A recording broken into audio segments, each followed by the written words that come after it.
the Primitive Patterns Podcast. It's time to live your mystery.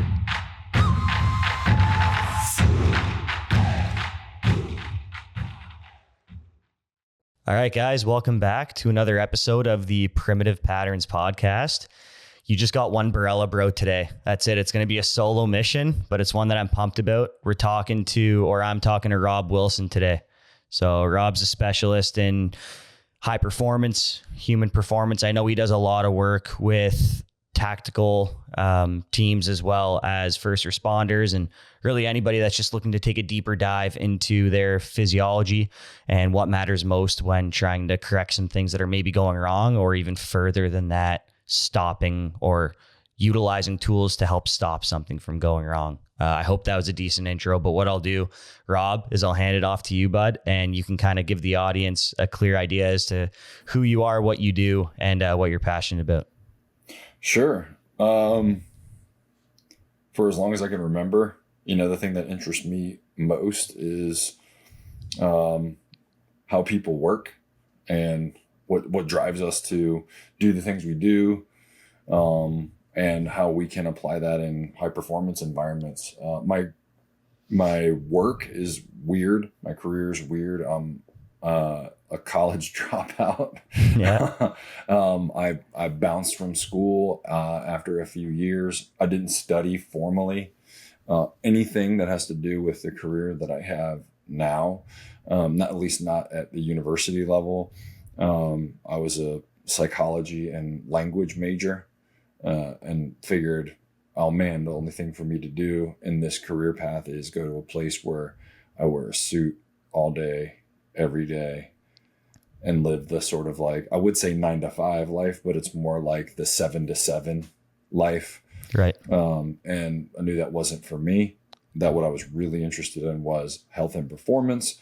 And so at the time I decided to go to massage therapy school. So that was my inroad to working with people's health and the human body. And I specialized in myofascial release, pain relief, neuromuscular therapies. And that was my entry point into the field. And then did a bunch of strength and conditioning work, had a CrossFit gym for quite a long time with my wife. And during that time, obviously did like group fitness like CrossFit is, but also had the opportunity to work with lots of different types of athletes at all kinds of different levels, lots of people in the tactical space, both on the performance side, but also on the return to play side, because I was still doing manual therapy. So I had a table in my office in the gym, and I was training on the floor every day at that time. So I could see the same person perform at high intensity and put my hands on them in the same day. So that helped inform a pretty unique viewpoint about what it takes to sustain performance over time. And then that led into a big point of focus was breath control for around the last decade, and how to use that to enhance performance outcomes, recover better, feel better, deal with mindset and the psycho-emotional aspects of health and performance.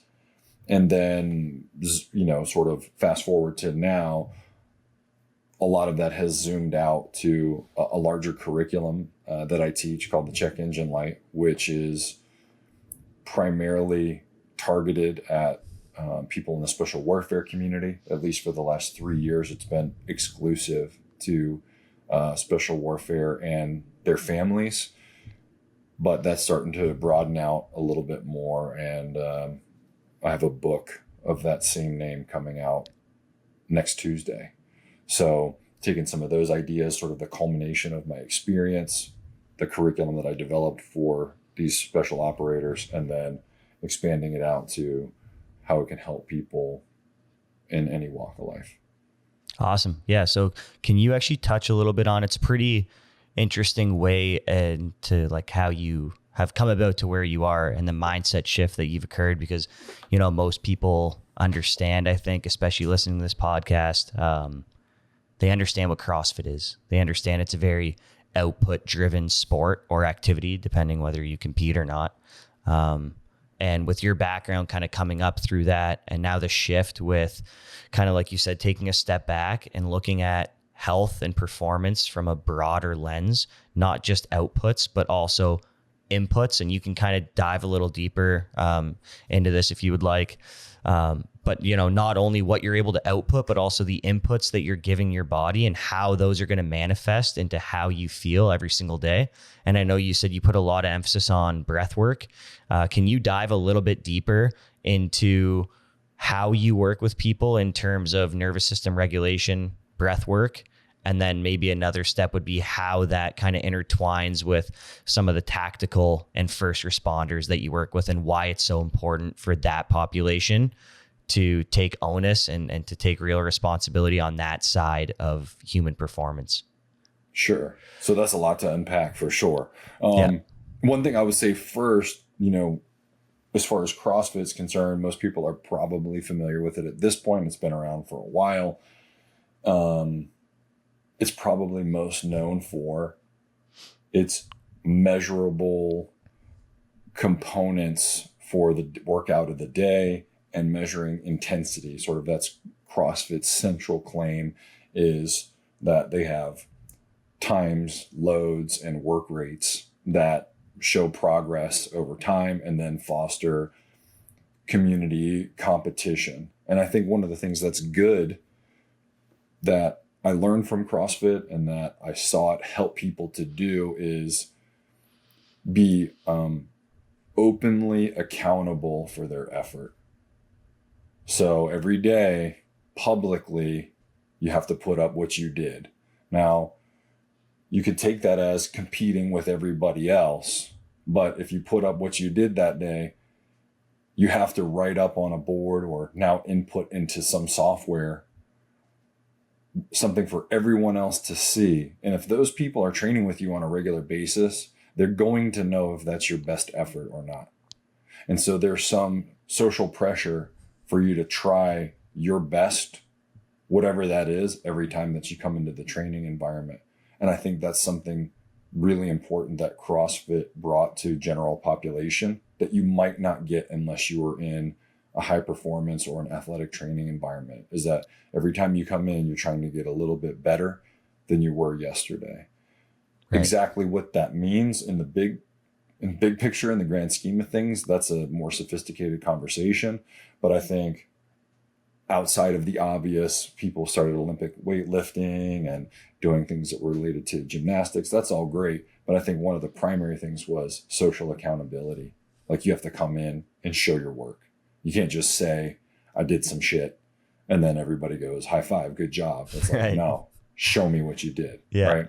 So I think that's good. Put up or shut up. That's awesome. One of the drawbacks with constantly measuring output, though, is that people become fixated on output over outcome. And so they forget, why am I here in the first place?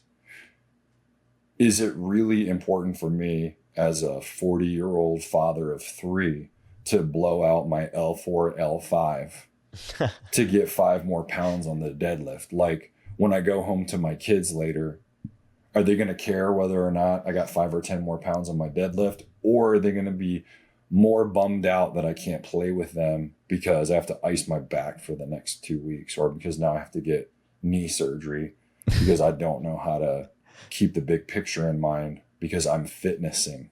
Right. And so that's where things can start to be a real bummer. And on the breathing side, the breath stuff, the breathing ends up being like the entry point, but the bigger connection with doing the breath work is to help people become more conscious of what it is that they're actually doing. What is the actual cost of stress on the system? Is it serving what it is you're actually trying to accomplish? How can you mitigate those system costs? So breathing, having a regular breath practice can help you recover better under lots of different conditions. And over time, that kind of awareness and that kind of access to improve recovery helps you keep things in perspective. What am I really trying to do here? Is it worth it? And what's the return on the investment? Right. Yeah. So I think an important point to bring up there is, I think just in our culture in general, everybody wants things to be measurable. So like you just gave the example of CrossFit, and you go in and there's the workout of the day, and you hit that workout, you see what your numbers are, and you post them and everybody can see it. A lot of people do the same thing with wearables. So whether it's auras or Whoop bands, they're looking for lots of quantitative measures or data to tell them how they're feeling, how they should perform that day, what they should be doing. And I want to know a little bit about your opinion on those quantitative measures can be a useful tool, and so can qualitative data or assessment of yourself. Qualitative, for those people listening, what I mean by that is how you actually feel, like taking a dive into yourself, into your internal state, which is a skill, but taking a dive into that, seeing how you feel and not necessarily always relying on the quantitative stuff. How much, how much do you value those quantitative measures versus the qualitative? And how do you balance that in your life or with people that you work with on a daily basis? Like, what matters most to you, if you can even answer that question? Yeah, so a few things. One is quantitative data is important, but it has inherent limits. So there are some things that cannot be captured through data. Some of it's because we have limitations in the tools that we're using. Some of it is in the way that we analyze the data, how we phrase the questions that we're asking when we look at the data. Some of it's just we don't have a completely honest viewpoint. And a really easy example of that is something like in CrossFit, there's the famous workout Fran, which is 21, 15, 9 rep rounds of thrusters, right? Front squat that drives the barbell all the way overhead. So thruster, and then a pull up. And so you do that work, and then whoever's fastest, according to the CrossFit model, is more fit because they have higher power output. The problem is if you have a 240 pound athlete and a 160 pound athlete doing the same workout and you use real math, the wattage is dramatically different if the athletes have even similar times. The amount of power output in the given time for a 240 pound athlete to do that workout is significantly different. So there's some limitations just in the frameworks that we use for the measurements. And this happens even at really high levels of sophistication in wearables. And it's just the nature of the beast. It doesn't mean don't measure. It just means start with the knowledge that measurements are limited by nature. Now, the other side of that coin is that perception's limited too. So our internal perception of how we're doing, feeling is also incomplete. It's really easy for the thermostat to become stuck in whatever we think is normal. It's kind of like, right. I'll use CrossFit as an example because it's a good sort of thought laboratory to use. People would think they were fit until they would come into the environment and you'd ask them to actually work really hard. And they'd be like, oh my God, I've never worked that hard in my life. And they would realize they weren't nearly as fit as their potential. Yeah. And so their perception was completely skewed. And so that kind of leaves us in a weird place, knowing that data is not the thing and perception's not the thing either. And so the way I think about it is the purpose of technologies, wearables, data is to help us calibrate perception. Okay. So I go, okay, this is what I think is happening. How close am I based on these tools I've decided to invest in? And then I play those things back and forth against each other and see how well they corroborate one another. And if there's a big split, wow, I thought I slept really well the last 3 nights. Yeah. But it turns out I only got like 5 minutes of deep sleep a night. Then it doesn't necessarily mean something bad happened, but it's like I'm missing something. Yeah. So if there's something I need to pay closer attention to. There's a researcher, her name is MC Schrafel.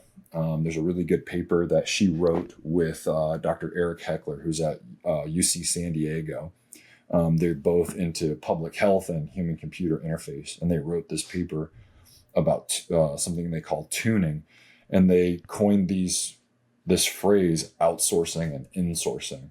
And most people know what outsourcing is, right? It's where you give the responsibility of some action to some sort of external group, person, or thing, right? I don't want to mow my lawn anymore. I outsource it to a landscaping company. Insourcing is when the source of the information is coming internally. So ultimately what we want to know is, how can I use things outside of me to better understand what it is that I'm thinking, feeling, and experiencing? Because even if we have the most accurate data in the world, we don't experience the world through objective numbers. We experience the world through our own subjective viewpoint, right? We have an embodied experience in the world, not a numeric experience. So that's how we want to be thinking about playing those things against each other. So I'm a fan of data. If you've never measured your sleep before, you should do that. But you should also know that your Aura ring is not your God. Yeah. And so that is my developing thought process about those things. So because the quantitative side, it's almost as if somebody can just throw on an Aura ring and get that information. Now, like you said, whether it's 100% accurate or not, might be pretty accurate, but that's kind of out of your control. Like, all you can do is buy the most expensive wearable, hope that it's going to give you the most accurate data possible, so you can track your sleep and your HRV and your recovery and all those things. But that qualitative side of perception, like you said, or internal knowing, is a skill.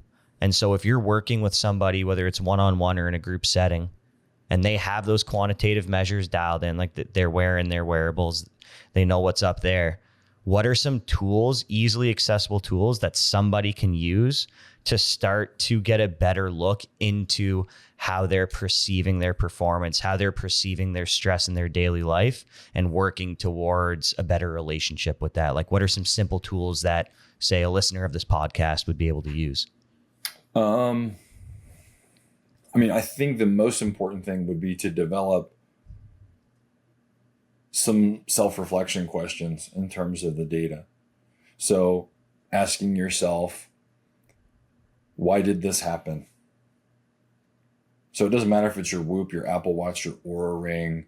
What I wouldn't say is like, now get another app to tell you what these things mean, but instead to ask yourself, why did this occur? Is it obvious? Do I have enough information yet? Have I seen this before? Yeah. What thing could I change to make a difference? So for me, what you want to do is use these things to develop an experimental mindset, which means increasing curiosity and not thinking of these things as definitive endpoints. Oh man, my ring says this, so this is the case. Because we're biological organisms, we're not machines. So lots of factors affect our outputs and our thoughts and feelings and behavior all the time. And so for me, what I have found to be the case, both for myself and with groups of people that I work with, when we're trying to understand how to interpret these things and figure out what matters, what seems to be the most important is to use them to ask better questions. Why is this happening? What can I do to change it? Are there other things that are going on in my body or mind that might corroborate this information? Are there things that seem disconnected? Why might that be? And when I have a client who brings these things directly to me, hey, Rob, here's my HRV, right? I had a client recently. Here's my HRV. I wasn't like, oh, your HRV is this? It means that. Your HRV is this? What else is going on? How long have you measured it? 2 weeks might not be enough data. 2 years? Is this normal for you? How was it when you deployed? Was it better? What about when you were lifting really heavy? What were the numbers then? How is it when you eat well? How is it when you eat poorly? What's it like when you drink? Yeah. Right? So I want to get more information because this is a multifactorial picture. And that's really the skill that you want to develop, is understanding how to ask questions and broaden your scope of understanding of what's going on and not put all the weight in any one marker. I call it a dashboard.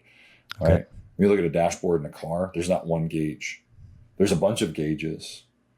And based on the collective information that those gauges provide, you make decisions about how well your car is running and if something needs more attention to keep it running. And that's how you should really treat the information that you're getting from wearables. Right. Yeah. So I do find, I mean, I'm a coach myself. I work with mostly general population people, some athletes, and they are pretty similar, but there are differences. One thing that I find people have a hard time with, and I'm sure you can attest to this as a coach yourself, is like asking questions, honest questions can be tough sometimes. And it's almost like people don't want to look themselves in the mirror. And so they're almost going to act a little bit more oblivious to what the reasons are as to why they woke up feeling like shit that day or why their wearable is telling them a certain metric. But sometimes I also feel like people actually have no fucking idea about what stress is. Like they just don't really get it. They just think stress is like, you know, something elevated their blood pressure and they got mad or they got excited, they got upregulated, or they had a tough day at work, and that's what stress is to them, when really it's a much broader picture than that. I know one term that's very important. Maybe you could expand on it a little bit more to give people a bit more insight as to what stress actually is, which is going to allow you to ask better questions, is allostatic load. So like, what is allostatic load? What is stress? And maybe what are some stressors that people don't even necessarily view as stress? One that off the top of my head is like a workout. You know, people always think of that as a good thing, which it is. Obviously, I'm a fitness coach, but sometimes people don't look at that through the lens of stress. Mm-hmm. But the question is, what is allostatic load? What is stress? And how can understanding that lead you to asking better questions? Boy, you like throwing me some knuckleballs today. Am I? Saying like, hey, Rob, here's some questions. And I want you in this 5-minute cap. Like, let's go. No, give buddy, me an allostatic load, bro. No, it's all take good. that It's for great. a These ride. are good questions because I think these are things that are important for people to hear about. Yeah. Floor is yours, simply, bud. Allostatic load is the cost of doing business. That's what it is fundamentally. It's the cost for maintaining normal physiology over the course of a lifetime. That's what allostatic load is. And we tend to think that just being around and existing is in some way free until we do something hard. But right. Our internal systems are always recalibrating according to our history, our genetics, our current state of fitness, and the combination of stressors that we're experiencing, as well as the anticipation of future stressors. Now, if we talk about what stress means, stress is a pretty new word in physiology. Right. And really, it was an engineering term, which is basically a pressure put into a material that deforms it. So it changes it from its original state into something else. So stress is just a change agent in our physiology. What matters is the outcome as the result of that stress. Stress has become like this buzzword that's like a popular psychology word that means when you feel something bad or it's the cause of negative emotion. And stress can have that effect when there's too much or when the system is at a threshold where it can't positively handle the stress that it's under anymore, then it can become a negative. But like you mentioned, there's stressors that are necessary for positive adaptation. In fact, without stress, adaptation is impossible. And so when we stress ourselves with exercise, that kind of stress is an investment because we can get a return if we allow the system to appropriately rebound to its natural parameters appropriately. Yeah. But if we don't and we get overload, what will happen is we'll start to borrow from other systems in order to stabilize in our sort of normal range of life-giving function. We'll start to borrow from other things. And sometimes those are physiological and sometimes they're more obviously psychological, right? So you could be, I don't know if anybody's ever had, like, maybe some of your listeners have had the squat flu before, right? So if you've done like a really heavy squat cycle, I know for me, that wasn't when I was like in my best mood and feeling awesome and super pleasant and nice. It was more like I was getting really strong, but I was super aggressive and my tolerance for frustration was quite low. And if I didn't get like the exact amount of sleep I needed, I was pretty much worthless. So it can be a very fragile state. Now, when we talk about stress and allostatic load and allostatic overload, there are three sort of big levers that affect the cost of doing business over time. And that's the magnitude of the stressors, the frequency of the stressors, and the opportunity for recovery. Those are the big needle movers. So how intense is the stress? And that could be physical, like heavy back squats is an easy example, right? That's a really high magnitude stressor. You're upwards of 80% as a high magnitude systemic stressor. But it can also be psychological, right? If you have a death in the family, that's a high magnitude stressor. It just happens to be a psychological input that gets a systemic output, right? So there's the magnitude, there's the frequency. How often are you experiencing these stressors of varying magnitude?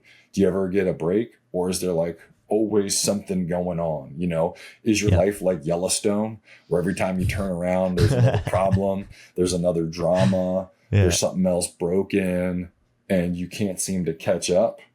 Those kind of high frequencies can be a problem if you don't have the third thing, which is the opportunity to recover, where the system can, to some degree, hit some line of normalcy and allow for a reboot, regeneration, rejuvenation, all the R words that we associate with things coming back to normal.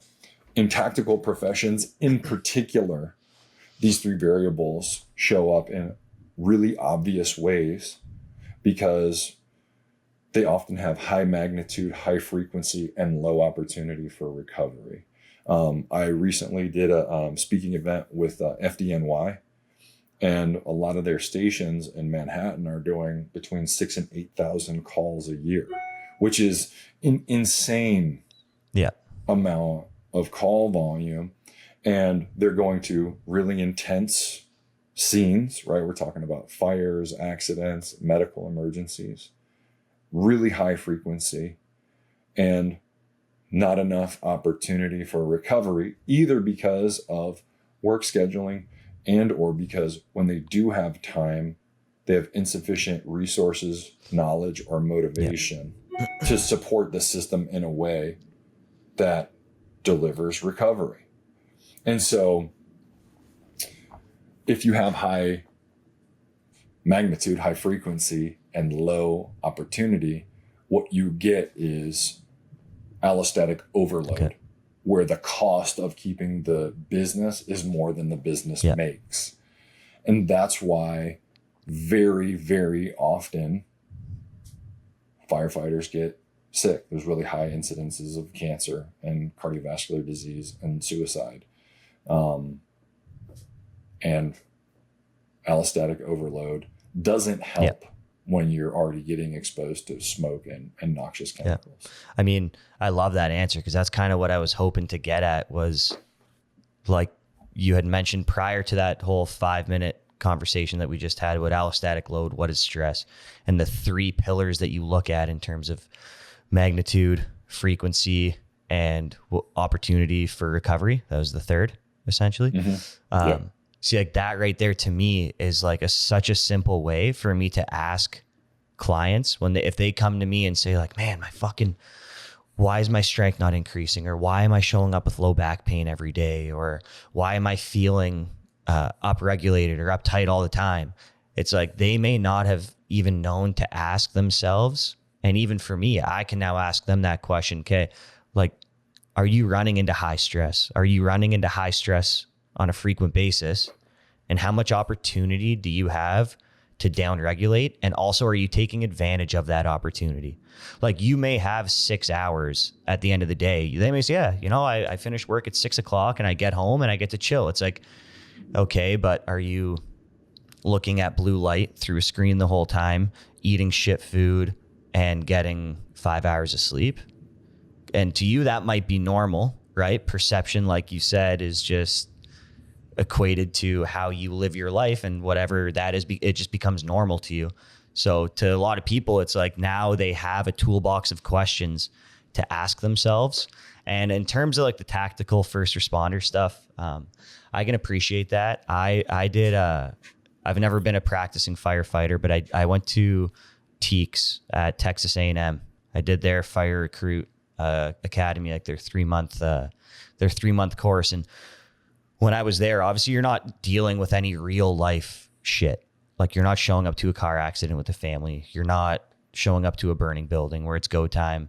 But even just the physical stress that's placed on their body through calls, I can at least attest to that through going through the academy, and they take it very seriously there. I don't know if you're familiar with it, but I think for first responders and tactical units and that whole space, it's so important to have this information and the opportunity to grow. And one term, I actually just read one of your blogs, and it was left of blast.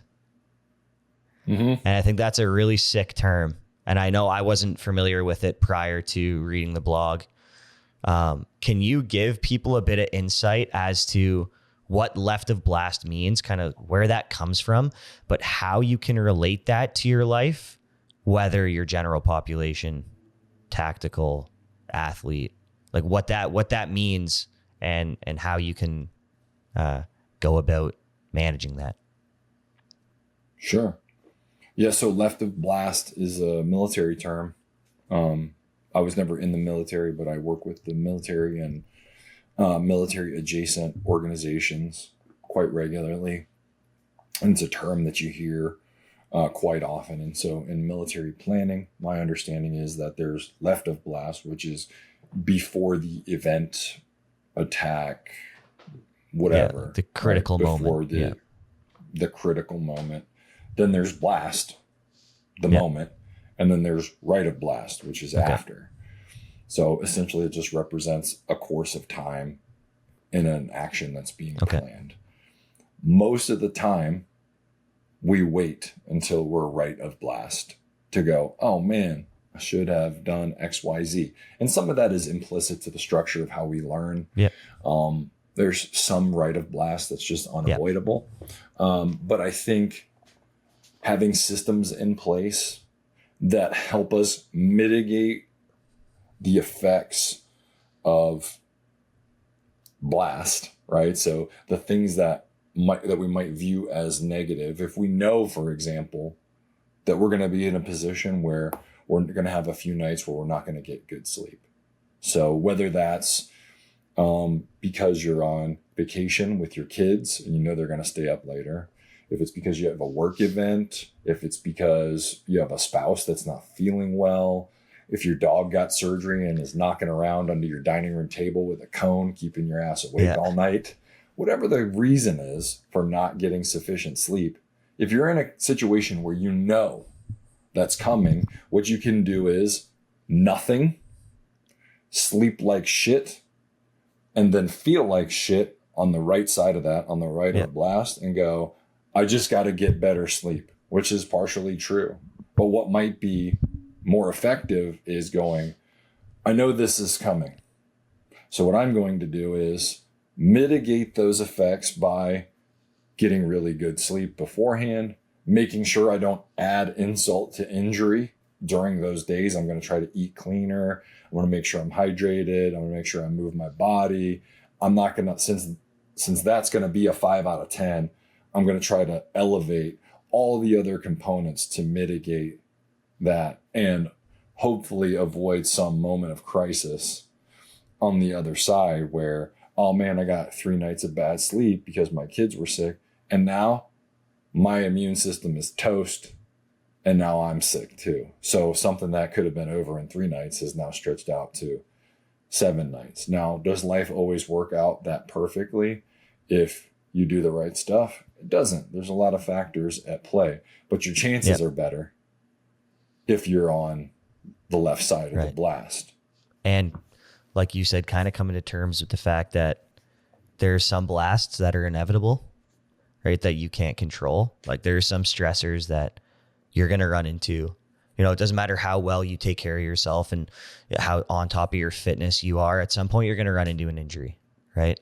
It doesn't matter how much love and how much community you have within your life. At some point, something's going to happen and you're going to have to deal with that stress. But having those tools to be able to control what you're able to control and coming to terms with the fact that not everything is controllable, I think is such a huge message that I've heard you talk about, numerous times. And I think people can get a lot from is like, hey, listen, shit's probably going to hit the fan at some point. Like you're not going to be able to control everything in your life. The positive to that is there's a lot of things that you can control. You know, prioritizing your sleep, prioritizing connection to the people you love, prioritizing how you move your body, the internal narrative that you speak, like how you speak about yourself. One other thing that I really wanted to touch on with you, because it's kind of how I came across your work initially years ago. I was talking to you before the podcast back in like 2018 is when I came across you originally. And it was to do with like a breathwork course that you were offering online.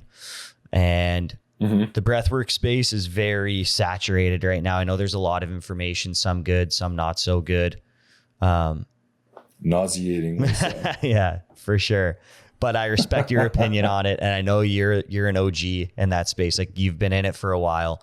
And so what are some very simple, because a lot of people go about their daily life and they never think about their breath, even though it happens X amount of times a minute.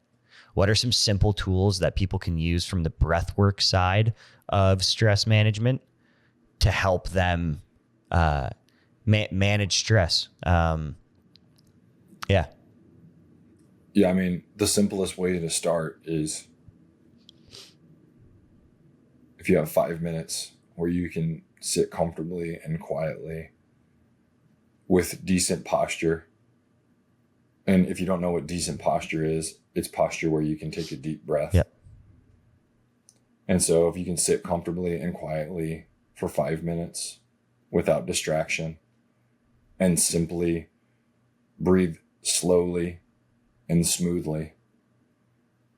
And then if you can, breathe out slower than you breathe in. Yep. And if you need to use your mouth to do that, fine. And if you can do all of it through your nose, that's great. But just start with 5 minutes of sitting and do it every day at the same time in the same place and pay attention to how it changes when you feel differently. That's an easy place to start. When you start to pay attention to your breathing, what you're doing is opening up a line of communication with the deepest part of your nervous system. And if you're opening up a line of communication with another person, the first thing you do is you listen. You don't do it by telling them what to do all the time. You listen first and try to figure out, hey, where is this person at? You should do the same thing with your breathing. If you really want to pursue it as a way to understand what's going on under the hood better, is to sit quietly for 5 minutes, breathe slowly and smoothly, and just watch how it changes day to day. What's it like when you're in a bad mood in the morning? What's it like when you're tired? What's it like when you feel great? What's it like when you get a raise at work? What's it like when you had the best workout of your life the day beforehand? What's it like when someone steals your purse? What's it like when you have a flat tire? Listen to it for a while, a couple weeks before you try to do any fancy numbers or any with anything with anybody's name to it or any yoga shit. Just listen to it. And then you can start to tell it what to do. I personally like a 3-2-5, which is inhale for 2, pause, or inhale for 3, pause for 2, exhale for 5. That's known as resonant breathing.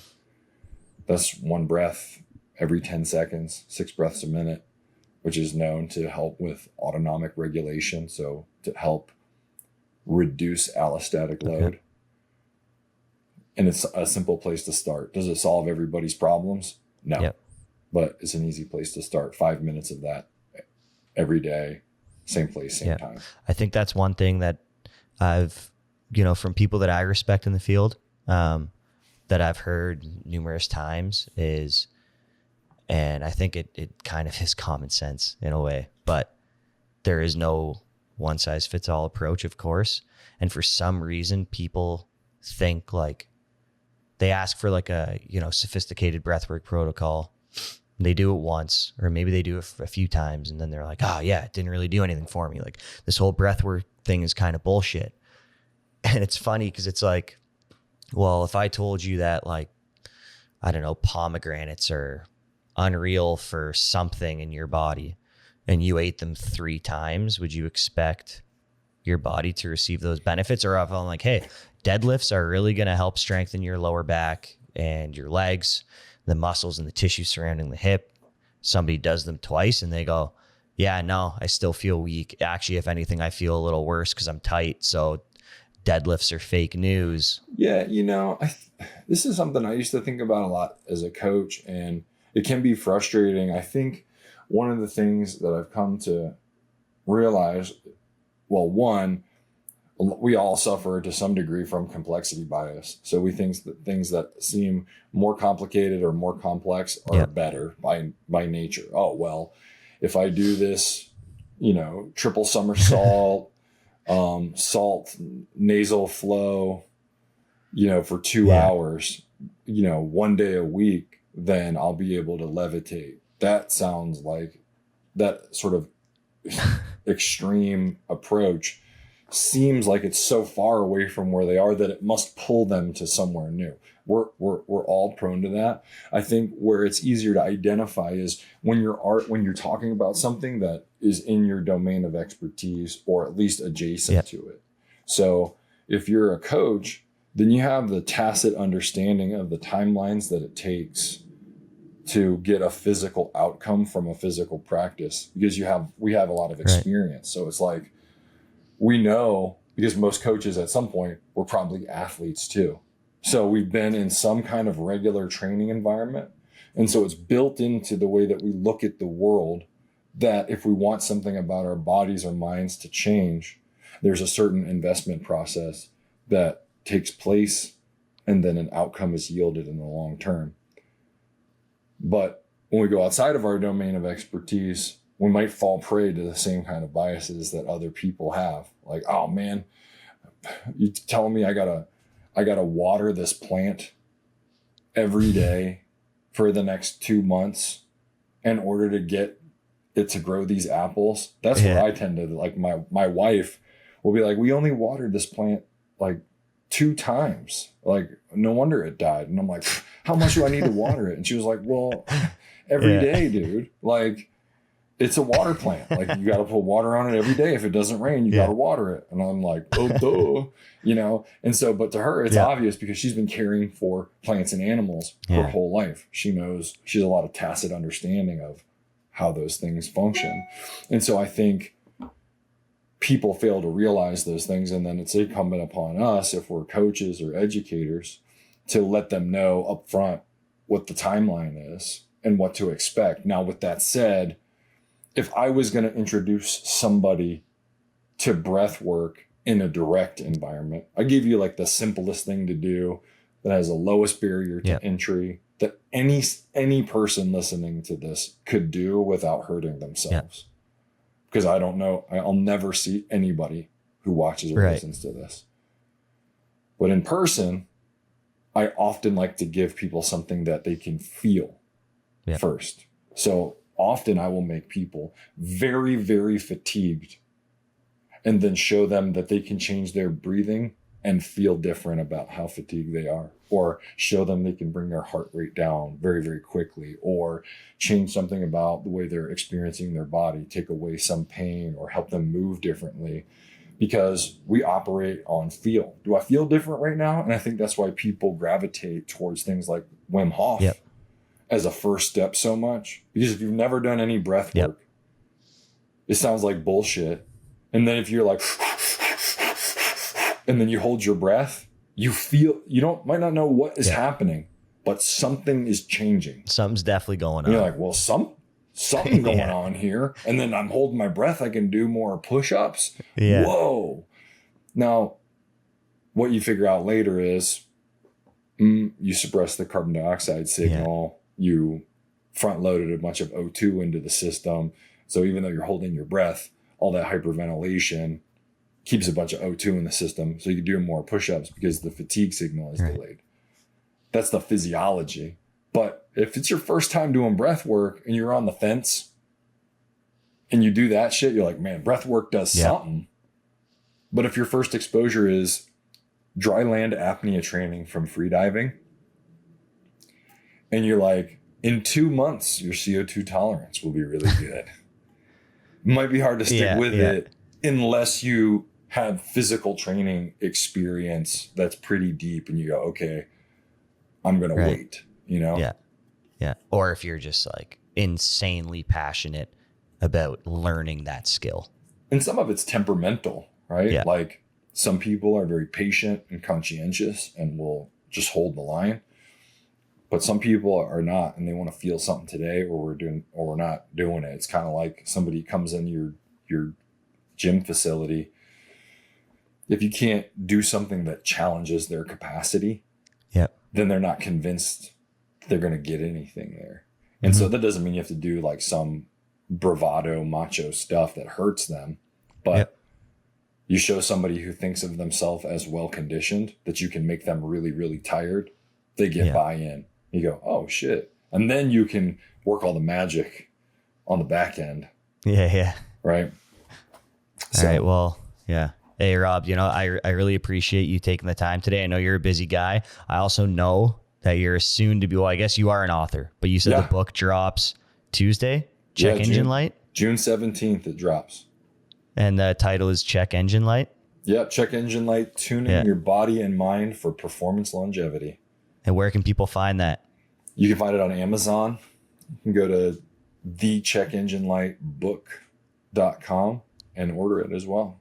Awesome, man. Hey, well, anybody listening, if this podcast interested you, then go get that fucking book. Like I said, I've been learning from Rob for quite some time from a distance, but I really appreciate what you do, man. I know I wish my bros could have been on this podcast today too, because they're just as big of fans as I am. So I really appreciate you taking the time to my pleasure. To talk today. I think anybody listening to this is going to get some amazing insight into what their body might be telling them and how they can go about learning from that and creating a better life for themselves. So again, I appreciate you, man, and I hope to do it again soon. My pleasure. The Primitive Patterns Podcast. It's time to live your mystery.